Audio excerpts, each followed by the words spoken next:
podemos, sí.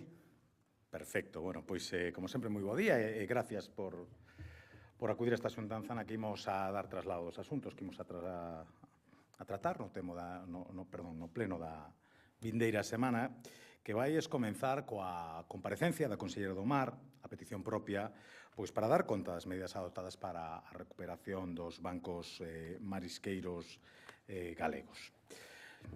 En canto ás iniciativas que vai presentar o Grupo Popular en promoción ao respecto de varios aspectos. En primeiro lugar, dos solos afectados en Galicia, do número e da localización das vivendas previstas ou das características concretas dos distintos proxectos.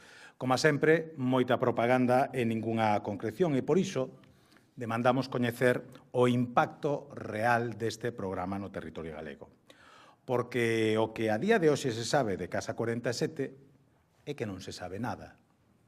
O uso do solo público debería de estar sempre guiado pola transparencia, o interés xeral e o control público efectivo. Daí que urxa saber os criterios de selección, de adxudicación e de xestión desas vivendas estatais.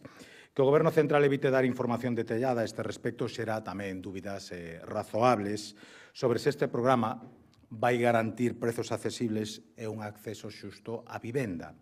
Ou se pola contra pode derivar en dinámicas que favorezan procesos de especulación ou encarecemento indirecto. Igualmente, ao noso entender, resulta imprescindible ter a garantía de que as vivendas que se construan en solo público no marco deste programa manteñan de maneira permanente a súa cualificación como vivenda protexida, evitando a súa futura desprotección ou unha privatización encuberta das mesmas. Tamén defenderemos unha proposición non de lei relativa ao noso litoral. E facémolo pola vía de urxencia porque precisamente urxe intensificar a defensa dos intereses de Galicia en Europa ante a pretendida reforma do Regulamento Xeral de Costas polo Goberno Central. Apoiamos, pois, a decisión da Xunta de trasladar á Comisión Europea a realidade diferencial do noso litoral e os previsibles impactos que podería ter dita reforma. Porque non podemos considerar ao Goberno Central como un interlocutor válido neste procedimento. É, precisamente, o Goberno quen sen transparencia, sen diálogo institucional, sen consenso e sen seguridade xurídica pretende revisar a normativa vixente. O obxectivo é que a Comisión Europea dispoña da información necesaria para comprender a especificidade do litoral galego e para evitar que, intentando resolver un problema xurídico, se acabe xerando un problema económico, competencial e social aínda maior. E unido a isto, seguimos reclamando a suspensión cautelar da tramitación deste anteproxecto e a paralización das actuacións que poidan afectar aos dereitos de concesión e de propiedade. Pedimos novamente que se convoque a conferencia sectorial correspondente para abordar de forma consensuada a revisión da normativa estatal e solicitamos tamén que se teñan en conta as alegacións presentadas pola Xunta, polas confrarías, polas organizacións empresariais e polos sectores afectados pola reforma do regulamento. O Goberno de Pedro Sánchez, en lugar de tratar de impoñer medidas unilaterais, debería respectar as competencias asumidas por Galicia e avaladas polo Tribunal Constitucional en materia de ordenación e xestión integrada do litoral. Ademais disto, presentaremos 3 preguntas orais. A primeira delas, con carácter de urxencia, será sobre o impacto da reforma do sistema farmacéutico en Galicia e, unha vez máis, o Goberno decide formular e aprobar un novo Real Decreto Lei de copago farmacéutico de maneira unilateral, precipitada e sen a necesaria planificación coas comunidades. Preguntaremos tamén polo Plan Integral de Benestar Digital, posto en marcha pola Xunta e que se configura como a folla de ruta para a xestión axeitada da tecnoloxía no ámbito educativo. E, por último, preguntaremos sobre un tema sin dúbida da actualidade, a AP9. Onte mesmo fomos coñecedores do anuncio sobre un principio de acordo acadado entre BNG, PSOE e Sumar no Congreso dos Deputados para desbloquear, permítame entrecomillar o termo, a tramitación da transferencia da AP9 Galicia. A iniciativa recoñece unha realidade incuestionable, que a proposición de lei de transferencia da AP9 estaba paralizada no Congreso por vontade dos grupos políticos asinantes deste acordo de suposto desbloqueo. Compre lembrar que chegou a sumar ao redor de 70 aprazamentos e que se freaban as reunións de traballo da súa ponencia. Resulta curioso, enormemente curioso, que os mesmos grupos políticos que estaban bloqueando o debate da transferencia da P9 no Congreso falen agora do desbloqueo e anuncien un texto alternativo á proposición de lei orgánica. Un texto que altera o aprobado por unanimidade polo Parlamento de Galicia. Isto é absolutamente clave. O pouco que sabemos do acordo é que fai referencia á presentación dunha emenda transaccional que foi, ademais, pactada de costas ao Partido Popular e á propia Xunta de Galicia, male a tratarse dunha cuestión, sen dúbida, de máximo interés para a nosa comunidade autónoma. É clave que tanto o BNG como o Partido Socialista de Galicia expliquen por que eliminan ou cambian o texto das disposicións que inclúen obrigas económicas e financeiras do Estado. A transferencia debe vir acompañada dos recursos económicos necesarios para a súa xestión e para manter todos os compromisos adquiridos ata agora.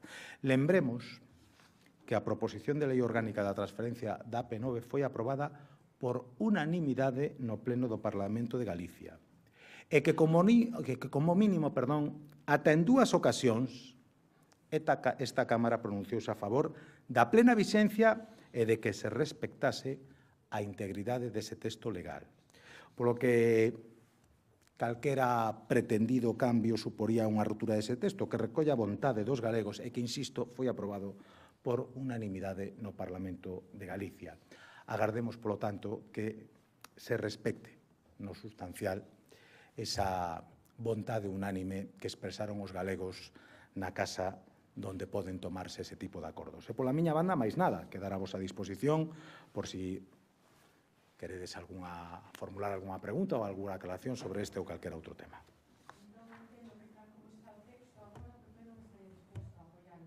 Bueno, primeiro imos coñecer o texto, porque, bueno, máis menos a esta hora debería de estar celebrándose esa ponencia, pero, home, resulta, digamos, cando menos sospeitoso que un texto que se supón que respeta a integridade sustancial do acordado no Parlamento de Galicia e que, ademais, é tan ventaxoso e desbloquea definitivamente este tema, non se ha trasladado previamente nin ao Grupo Parlamentario Popular no Congreso, nin o coñezamos aquí.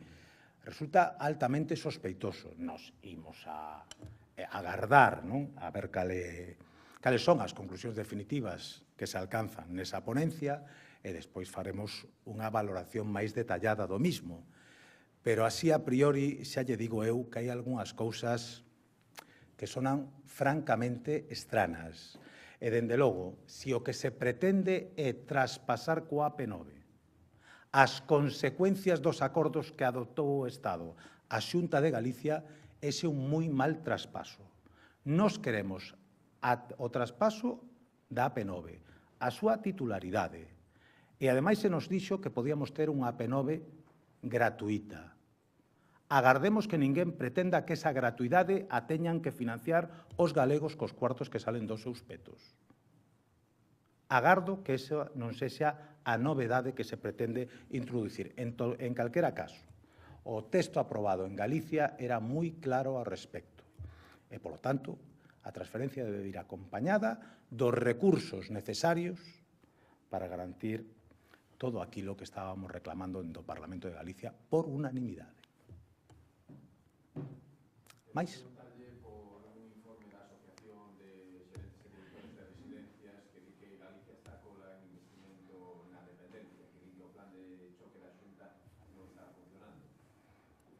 Que o plan de choque da Xunta está funcionando non o digo eu, o din os números.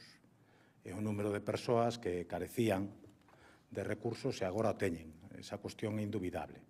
Respecto ás... Non lín en concreto este informe, pero se sigue a sistemática dos informes anteriores, xa manifestei algunha ocasión que eu teño algunha discrepancia co modelo de cálculo, porque se fala sempre da inversión respecto de potenciais dependentes. Claro, Eu teño na casa, vivo con 2 potenciais dependentes. Se vostede lle di a miña mãe e ao meu pai que están en situación de dependencia, igual se pode buscar vostede un discurso importante, porque están os dous estupendos. Eu creo que é moito máis razonable facer os cálculos do que digamos a dependencia sobre as persoas que están en situación real de dependencia. E aí os cálculos cambian sustancialmente. Por que nos perxudica ese cálculo xeral? Porque vostede sabe que Galicia, que tamén lle pasa a Asturias, ten un nivel de envellecemento que fai que a potencialidade aumente de maneira exponencial. E, polo tanto, cando os recursos que adicamos se dividen entre un número moitísimo maior de potenciais usuarios, se dilúe un pouco o investimento real que se está facendo nesta materia, que é moito e moi importante, e que aínda sería moito máis importante se por parte do Estado se estuvera cumplindo coas súas obrigas e facendo esa achega do 50% que levamos reclamando dende fai tanto tempo e que, en lugar de irse aproximando a aportación do Goberno central a esa realidade xurídica, o que se vai alonxando polo incremento que está facendo precisamente a Xunta de Galicia nesa materia que non se ve correspondida en igual maneira polo Goberno do Estado. Algunha cousa máis? Pois moitas gracias. Perdón? Aínda non.